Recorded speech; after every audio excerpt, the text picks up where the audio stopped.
Hello, history adventurers. It's me, Ramuel, your trusty guide through the wild, wacky, and sometimes super serious past.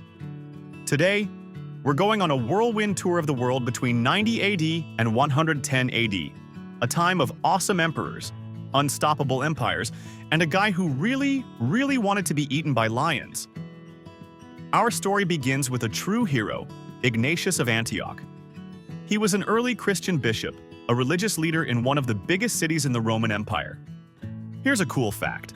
He was a disciple of the Apostle John, and some even say he knew Peter.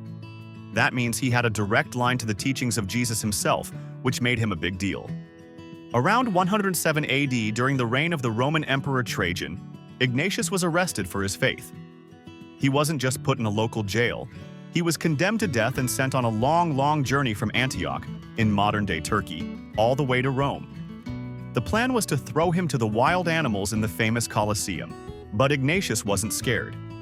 In fact, on his long trip, he wrote 7 letters to different churches, and they are like a historical treasure map. In these letters, he actually expressed his excitement to be a martyr. He famously wrote, "I am God's wheat, and I am being ground by the teeth of wild beasts, so that I may become the pure bread of Christ." He saw his death as the ultimate sacrifice and a way to prove his love for God. He also used the letters to tell the churches to stay united and to listen to their bishops. He was the first person we know of to use the term Catholic Church, which just means universal, to describe how the church was for everyone, everywhere. His journey ended in Rome, where his wish was granted, and he was martyred in the Colosseum, becoming a legend in early Christian history. While Ignatius was on his final journey, the Roman Empire was at its absolute peak. This was thanks to one of Rome's greatest emperors, Trajan. He came to power in 98 AD, and his reign is considered the golden age of the empire. His predecessor, a short-reigning emperor named Nerva, made an incredibly smart move by adopting Trajan as his son and successor.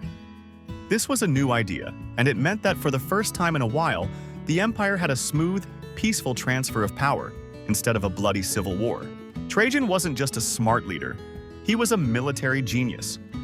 His biggest campaigns were the Dacian Wars, 101, 102, and 105, 106 AD, fought against the Dacian kingdom in modern-day Romania. The Dacian king, Decebalus, was a fierce opponent, but Trajan's legions were unstoppable. The Romans conquered Dacia and gained control of their huge gold and silver mines, basically an ancient jackpot.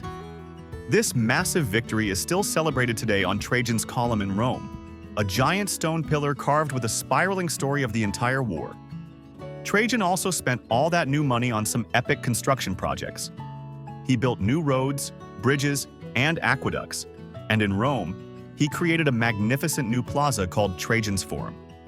On the edge of the empire, the Romans solidified their control over Britain and continued to build the Limes Germanicus, a massive border of forts and walls that stretched for hundreds of miles to protect the empire from Germanic tribes. While Rome was celebrating its golden age, the Eastern Han Dynasty in China was a bit more of a drama show. On the outside, everything looked great.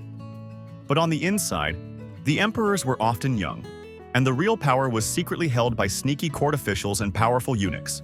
That's right, palace intrigue was a big deal. A man named He was emperor, and ruled for most of this time, but his mom's family had most of the power. Still, the Han Dynasty was a massive force. Generals like Ban Yang were busy patrolling the Silk Road, making sure it was safe for merchants to travel and trade. This meant that Chinese silk, spices, and new technologies, like paper, continued to flow to the west, while ideas and new religions made their way east. But what about the rest of the world? It was a time of amazing developments. Beyond the Roman borders, life went on for the Germanic and Celtic tribes. While some of them were trading with Rome, others lived completely independent lives. The relative peace under Trajan meant fewer large-scale battles, but the tribes were always there, ready to defend their lands. Civilizations were flourishing. In Mesoamerica, the massive city of Teotihuacan was at its peak. While we don't know the names of the specific rulers, the city itself was a testament to their power and advanced planning. The city was laid out in a precise grid with giant pyramids and wide avenues, and this highly organized society had a huge influence over other cultures in the region. This ability to build and manage such a massive urban center with over 100,000 people shows the incredible leadership and advanced knowledge of engineering. In the Andes Mountains, the Mochi culture was thriving, known for their incredible artistic pottery and for creating huge irrigation systems to farm in the mountains. In North Africa, Rome had a lot of power and used the land as its breadbasket. But further south, kingdoms were thriving. The Kushite kingdom, in modern-day Sudan, was a strong, independent state that traded with Rome. And across Central and Southern Africa, the Bantu expansion was in full swing. This wasn't a single event, but a long migration of people spreading their languages, farming techniques, and, most importantly, the knowledge of ironworking. During this time, the Yayoi period was in full swing.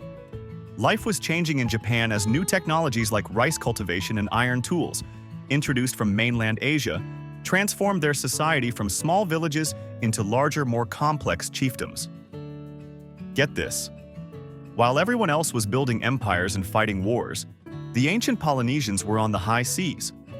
They were incredible navigators, using the stars, currents, and even cloud patterns to sail across thousands of miles of open ocean. They were still in the process of exploring and settling the remote islands of the Pacific, a truly epic feat of human courage and exploration.